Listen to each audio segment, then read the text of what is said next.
So this doctoral prize in physics is made possible through a generous bequest that the school has received by the late Professor Robert Street and his late wife Joan. So let me thank Alison and the Street family for their continued generosity. So a few words on Robert. He was born on the 16th of December 1920 in Wakefield in the UK. In 1941, he received a BSc from the University of London. Then during World War II, he worked at the Air Defense Research and Development Establishing, working on absolute power measurements. He received an MSc and then subsequently in 1948 a PhD in that area. At the end of the war, Robert was appointed first assistant lecturer on physics at Nottingham, in 1954 senior lecturer at Sheffield, and in 1920 he and his family relocated to Australia and he became the foundation professor of physics here at Monash. In 1966 he earned a DSc from the University of London. In 1973 he was elected a fellow of the Australian Academy of Science, and in 1974 he was appointed director at the Research School of Physics at ANU. From 1978 to 1986, Robert was Vice-Chancellor of the University of Western Australia, and subsequently he remained very active in his retirement, supervising many PhD students and continuing to publish high-profile papers. He received a lot of awards throughout his career, honorary DSCs from a number of institutions, the Fellowship of the Australian Academy of Science and of the AIP. In 1985, he was made an Officer of the Order of Australia, in recognition of his contributions to Australian education and research. And this award is named in his honor, and it continues to serve as an inspiration for our students and future generation of physicists at Monash. So we are now fortunate to have his daughter here, Alison Street, and she will present the award.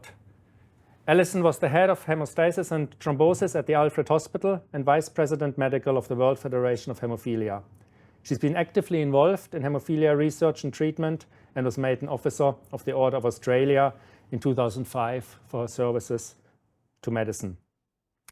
So before asking her to present the award, I want to say now a few words about Qile's PhD research. So it was conducted here in a challenging time, I think we can all agree on.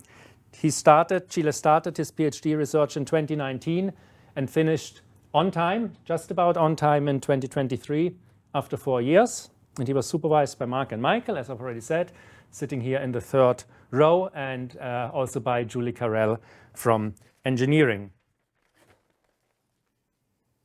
So with us, Qile studied the electronic properties of very interesting material, magnetic topological insulators, using synchrotron-based photoelectron spectroscopy and scanning probe microscopy. So even though we have a synchrotron next door, many of the methods that he used or wanted to use for his research are actually abroad, and some in the US, and I think that must have made the first years of his PhD quite challenging due to not being possible to travel. But still he managed to publish an astounding amount of papers in excellent journals. 2 of them were published in Advanced Materials, which is one of the prime material science journal outside the Nature and Science family. And he has won a number of awards during his time with us here. Finally, in the final part of his work, in the last 6 months, he managed to go abroad, quite close to where he is now, and he spent them at the Advanced Light Source at the Lawrence Berkeley National Lab close to San Francisco. So now he is staying up late to get this award, 9 p.m. near San Francisco, and he's working close by there at Stanford now in the group of Assistant Professor Fang Lu at Stanford. And he will work in a related area to his research here, understanding the light-induced dynamic of low-dimensional materials and the construction of low-dimensional artificial structures. So I think that should be enough from me now. So the most important person here in the room, virtually or like in his room, Qile, I would now like you to tell us a little bit about your research and about your experience here with us.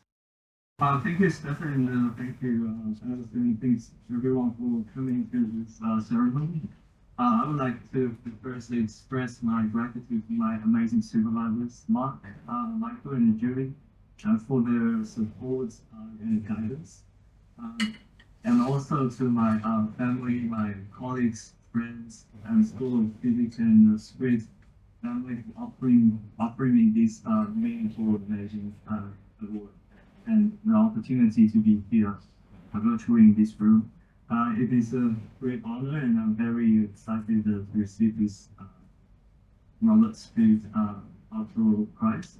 And this is a recognition to my PhD research, and this is the best conclusion to my PhD journey. So I have made a few slides to bring up the memory at Monash, and I will just very briefly introduce the research I have done at Monash and what is coming next. So this is a photo of the New Horizon taken in 2017 when I first came to Monash.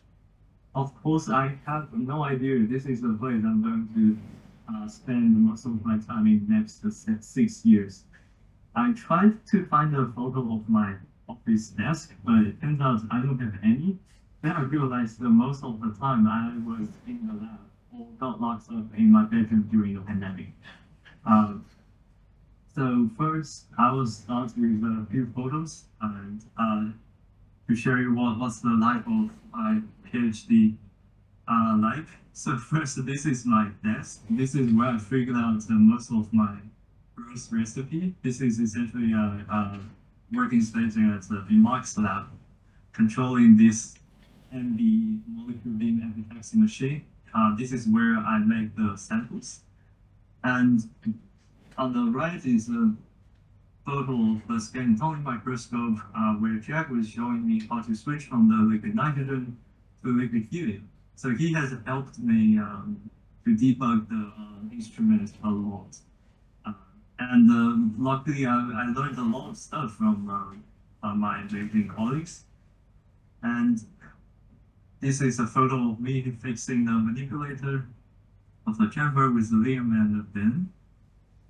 And this is the exciting moments where I see the atoms first time ever in my life on my sample.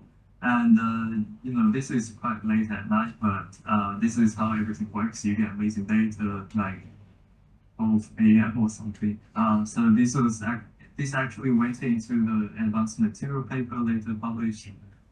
And this is a photo of us fixing the STM clamp, which is quite a pain with Liam and Yolanda. We didn't get many chances to enter the chamber and open up to see really what's inside. And this is one of the great opportunities allowing me to know the machine better. And this is the first time I traveled to Berkeley National Lab Advanced Light Source to take my data using end-result flow emission spectroscopy or this with our previous postdoc Trent. So it was a really lucky beam time. So we finished this beam time right before the Australia closed the border, and so we just came back in time. Otherwise, I can't imagine what would happen to my PhD. And we got a lot of paper out of this beam time. And this is me that's right in front of the office, and that's the night everything worked. So this is quite a old chamber, and you have to move the chamber by, moving the wheel manually. So it's quite a bit of work at night. And this is at Austrian synchrotron. It's a prep chamber being baked, and it looked like a roasted duck. Because everything is wrapped in aluminum foil, and this was with Anton at Austrian synchrotron. He's an amazing supervisor I had, and he's very knowledgeable. I've learned so many things from him, and also I want to thank him for sharing the knowledge with me and his guidance. And this is beam time we had at Austrian synchrotron. Between the lockdowns we had in 2021 or 22nd with Yolanda and Tran. And this is me setting up the aerometrics at synchrotron in Italy at Electron, where I participated in Emily's beam time. And this is me at the spin office beamline, where the beamline scientists used a telescope to check the alignment of the sample, which I think is quite funny. So I took this photo, and that's the beam time we had again with Emily and Antonia at electro beam time. So you see, there's a lot of traveling around the world. I guess that's one of the perks I get, because although we do work quite hard, because there's a lot of stay up late, like I'm talking about 40 hours without sleeping.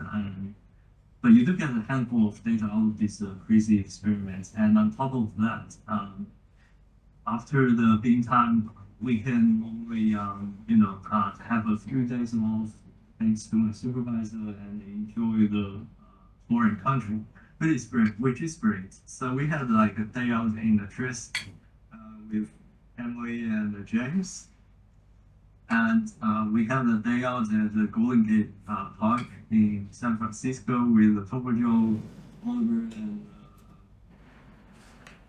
and Penny. And my supervisor is amazing. He's so good at cooking Jiro. He feeds hungry students. And the Métis cook, it was so nice. This is a barbecue we had at Michael's house. And that's the photo of a night out at Pixel, which is a bar we normally go there after work on Thursday, because everyone, Pablo, Amelia, Ben, Asian, Annie, Oliver, and Emily and me. And this is the first farewell dinner we had at the Italian restaurant with everybody. And this is how I recharge in my PhD. There's a lot of pressure, so I love working indoors. And one of the best things to have is a friend's dog, so you don't have to take care of them all the time, and you get all the perks. So that's a photo of the dog Snowy, and she got walked by another corgi, which is funny. And I also go bouldering in my free time, and thanks my colleagues for bringing me into this amazing sports. Nico, Liam, and Danny. It was quite fun. And of course, I need fried chicken to know. This is my favorite dish. I got this recipe from Anton. And it's so good. And I also go hiking. This is a photo of Yosemite National Park. So it's one of the best parks I've been to. So I definitely recommend you go there. And yeah, it's a San Francisco. I went to this park after the beam time, and yeah, it really helped me to get rid of the spread. Then I will go into the my research part. It's a very brief overview, no details at all. So this is just a big picture. So in the very upstream, there are PhD people working on the theory calculations. They predict new materials and tell us which materials are the best for some amazing applications, like dissipation links, electronics, or superconductors, or some quantum materials. So what we do is from these materials, we have choices. Then we find out some materials that's very easy to synthesize with MBE, and then we grow the material, and we use RPS and STM to measure the surface of the material and the electronic structure of the material. Then there are transport people or device people. They take the data we measured, and they know the device or the material much better, so they can build their device and optimize the performance of the device. So this is more to the downstream. And this is the part I take part into, and basically I grow the thin films, very thin film, so with a very accurate thickness control. Luckily with MBE I can do this, and I investigate the electronic properties of the material using photo emission spectroscopy and the scanning atomic microscopy. this will help the device people to improve the performance of the device. So this is the significance and where my research sits in a big picture. And this is a brief overview of the articles I published in the high impact journals. So those 4 articles, they make up the 4 chapters in my thesis. So now, very briefly talk about my research growing at Stanford. So now I'm a 2-year postdoc at Stanford. I'm working on the application of millimeter scale Moray superlattice structures. So it's amazing we can make millimeter size flakes monolayers. And we have a tabletop ultrafast polarimeter spectroscopy, which I'm setting up at the moment. So hopefully in the future we can use this technique to study the Moray accidents in this Moray superlattice. And in my free time, I will do more bouldering, and I recently fell in love with baking, and especially croissants. I found they're challenging, but it's quite fun. And I will learn more about music. So there are also music events at Stanford, and I'm fortunate to have free access to these concerts. So I will get exposed to the music culture there. And yes, thank you. It's a very free slide. I hope you know me better now, and thank you all for your attention.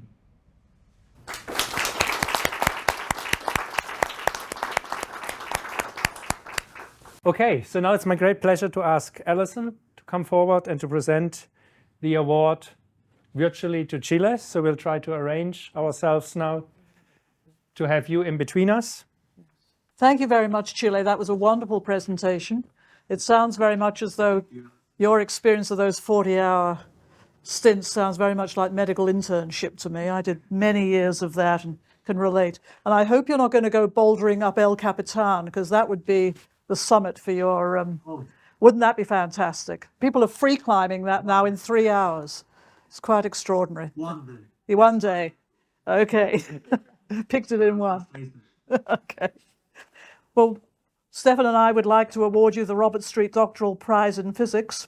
And Stefan has already explained it's awarded annually to the candidate who produces the best PhD thesis based on work carried out in the School of Physics and Astronomy. Although I believe your heart started off in materials engineering, but you've made the transition. And so we're very proud to present this to you and wish you all the very best with your postdoctoral studies. Congratulations, Qile. So we'll just hold that up for the picture.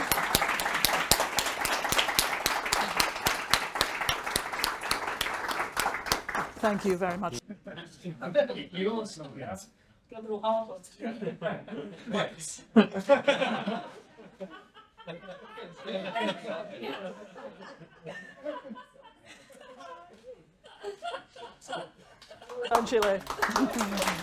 Thanks, everyone.